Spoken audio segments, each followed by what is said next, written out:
Bom dia, assim diz o Senhor para nós. Romanos, capítulo 8, versículo 5. Porque os que são segundo a carne inclinam-se para as coisas da carne, mas os que são segundo o Espírito, para as coisas do Espírito. Romanos, capítulo 8, versículo 5.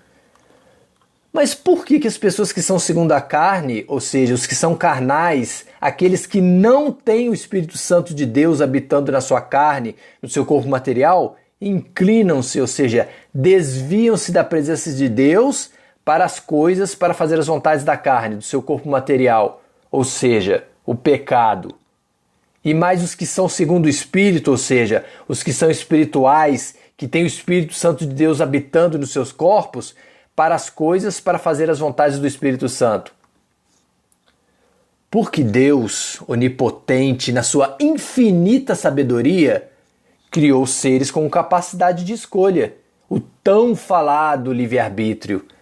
Mas isso não significa que as suas criaturas são capazes de se recusar a fazer a sua vontade. Então, para que nós não fôssemos capazes de fazer o que queremos com liberdade total, Ele fez os carnais, os que não têm o Espírito Santo no seu corpo material, escravos dos desejos da carne, do seu corpo material, do pecado. Gálatas capítulo 5, versículo 17. Porque a carne, o corpo material, cobiça, ele tem vontade, desejo contra o Espírito. E o Espírito contra a carne. E estes dois opõem-se um ao outro para que não façais o que quereis. Ou seja, se você não está fazendo a vontade de Deus, você está fazendo a vontade do diabo. Nunca você vai ser capaz de fazer a sua vontade sozinho. Porque a inclinação, ou seja, a vontade da carne, é pecar para a morte. Mas a inclinação do Espírito é vida eterna, é paz com Deus, como está escrito em Romanos capítulo 8, versículo 6. Portanto, os que estão na carne, ou seja, os que não têm o Espírito Santo no seu corpo material, não podem agradar a Deus, como está escrito em Romanos capítulo 8, versículo 8. Mas por que a inclinação, ou seja, a vontade da carne, é pecar para a morte? Como está escrito em Romanos capítulo 8, versículo 6. Porque os carnais, quando fazem apenas a vontade do seu corpo carnal material, eles estão, na verdade, obedecendo ao diabo, também chamado de inimigo. E todo inimigo de Deus está debaixo da lei de Deus da morte eterna. Romanos capítulo 8, versículo 7. Porquanto a inclinação, ou seja, a vontade da carne, é inimizade contra Deus, pois não é sujeita à lei de Deus de vida eterna, e nem em verdade o pode ser. Porque inclinação, ou seja, a vontade do Espírito Santo, é vida eterna e paz com Deus, como está escrito em Romanos capítulo 8, versículo 6.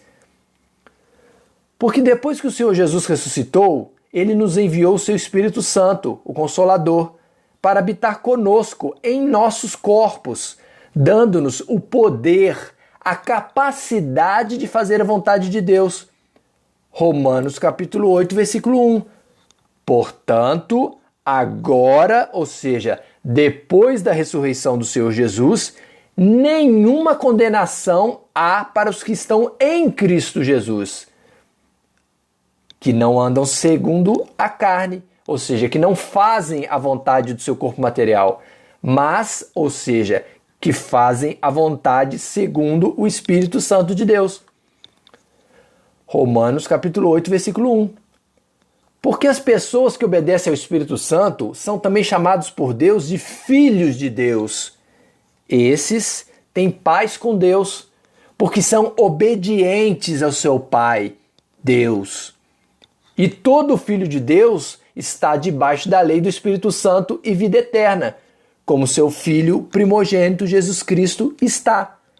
Romanos capítulo 8, versículo 2. Porque a lei do Espírito Santo de vida em Cristo Jesus me livrou da lei do pecado e da morte do corpo material. Romanos capítulo 8, versículo 14. Porque todos os que são guiados pelo Espírito Santo de Deus, Esses são filhos de Deus. Jesus te ama. Jesus é o nosso exemplo de como viver segundo a vontade de Deus, através do poder do Espírito Santo habitando em nós, crucificando, mortificando a vontade da nossa carne em pecar. Romanos capítulo 8, versículo 13. Porque se viverdes segundo a carne, morrereis. Mas se pelo Espírito Santo mortificardes as obras do corpo material, vivereis. Amém? Dani e Miguel.